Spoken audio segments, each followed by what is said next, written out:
You are listening to That Big CEO Energy, where we talk all things business, life, marriage to create an impactful community, teaching you how to lead your life and your business with compassionate strength.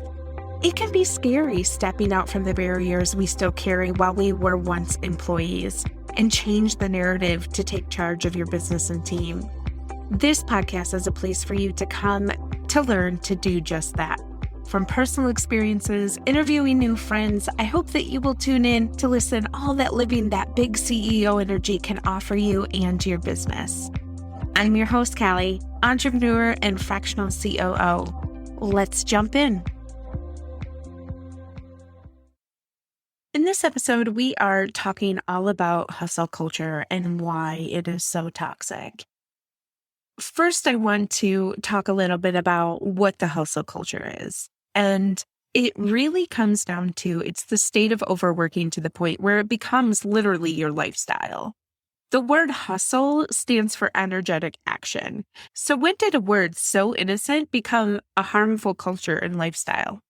Overworking has been modernized into what we know today as this hustle culture by various self-help books, social media, and even famous entrepreneurs, which I lovingly adorn them as toxic positivity advocates. It's a lifestyle where your career has become such a priority in your life or the environment that you work in, that other aspects of being a human, such as having hobbies, having a family, self-care, often take this backseat. And hustle culture will tell you that being busy is always better. And the more you do, right, the more valuable you are and the more money, prestige, higher self-esteem you will have. It breeds this toxic sense of competition among you and your friends, strangers, coworkers. Think of when you go on Instagram or on Facebook, you are seeing 2.5 seconds of their life. You're seeing the highlight reel. Hustle culture glorifies overworking as this badge of honor. And if you haven't accomplished this badge, you are instead set up with fear, guilt, and shame, especially when you don't feel deep down in your soul that chasing the overwork is really what you want to do. So let me ask you a few questions. Are you working long hours? Are you getting less than adequate sleep? Are you exceptionally exhausted, but you just keep showing up with a glowing smile? And when people ask you the traditional, "How are you?" you answer with, "Great, how are you?" That is hustle culture. Why is this so harmful? All of this hard work doesn't equate to success. There are many other factors that contribute to someone's success, and these, I can assure you, are not it. What all of this hard work does equate to is burnout, stress, mentally, emotionally, and physically.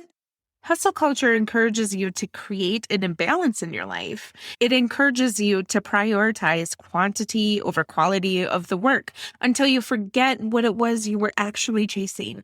You forget that instead of chasing the dream you had perfectly laid out, you find yourself chasing accolades for showing up and running around just as fast as everyone else who participates in this hustle culture.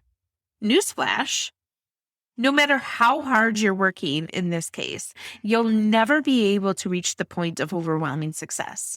What you will reach is hustle culture taking a toll on your body. Burnout is probably the most common practice that follows the hustle culture life. It's when you get to that mental and physical and emotional exhaustion where it feels like you just can't add anything else to the plate. And maybe you don't even have the motivation in the way that you did before. Burnout makes it so it takes longer to do your tasks because you're either procrastinating or avoiding the work altogether, and you may even get to the point of losing interest in parts of your job or your business you used to really enjoy. But really, it leads to anxiousness and depression. But to be honest, because you've been doing this on autopilot for so long, do you even recognize what's happening? My experience with hustle culture is just that. I literally was running myself into burnout, and here's how it started. I grew up in a generation where you had to go to college in order to succeed. You had to get a corporate position working Monday through Friday, 9 to 5.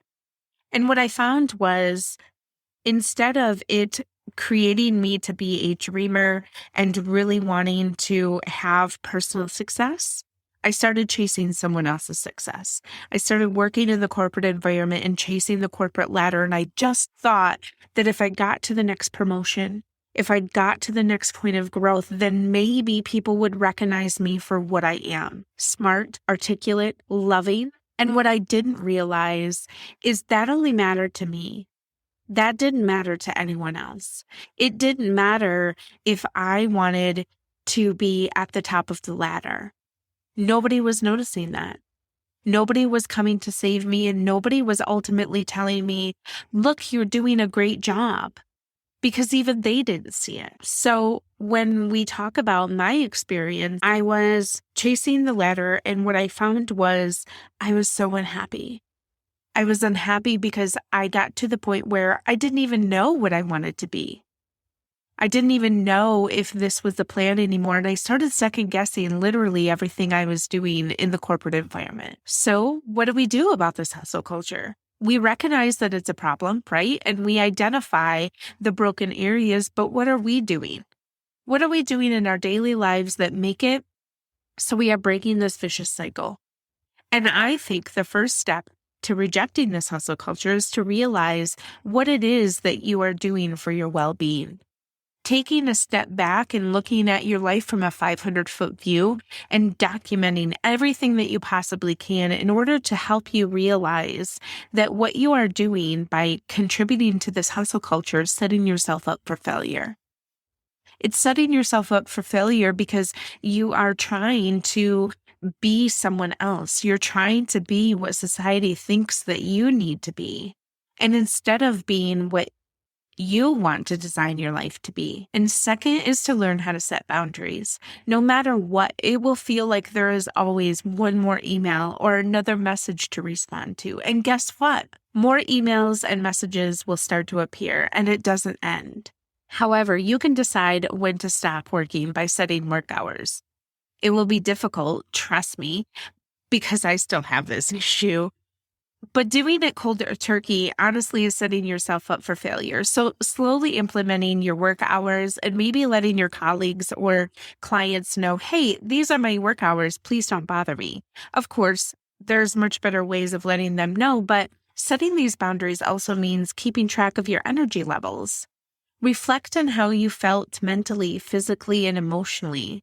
Jot down what went well that day, what didn't go so hot, and what you learned from it after all. After a week, notice to see if you have any patterns. Scheduling your rest days and your hobby time is also important. And third, make sure you take all of the necessary breaks. Despite what the hustlers say, taking breaks is productive. Taking naps are necessary.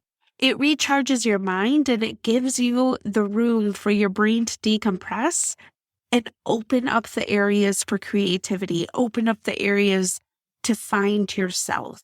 The most important thing is to define what success looks like to you. Not what social media tells you to, not what the highlight reel of your favorite influencer says, but what is success to you? What is the marker for success to you?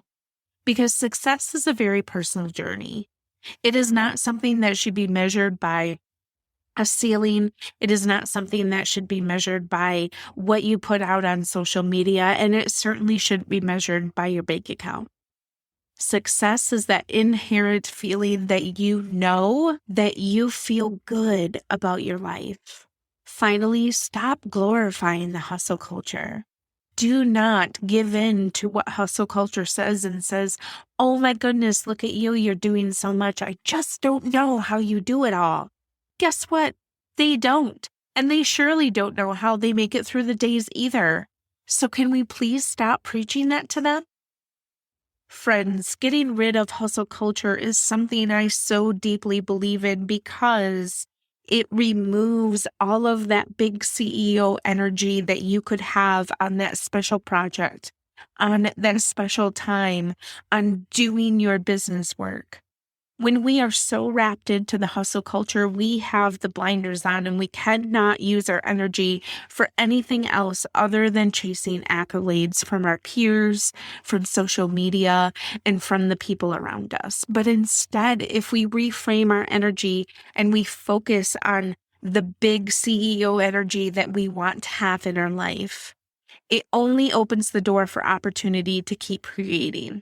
It only opens the door for you to be able to see the glorious things that are defined by your success and your success alone, nobody else's. Thanks for listening to That Big CEO Energy. If you heard something today that helped you, I would love it if you would leave a review and share it with your friends. This helps more people like you become inspired just like you are. If you would like to learn more about how I can help you streamline and position your business for growth or lead your business as a CEO, feel free to jump into the show notes with all of the links to find me. And don't forget to head over to Instagram so we can be pals.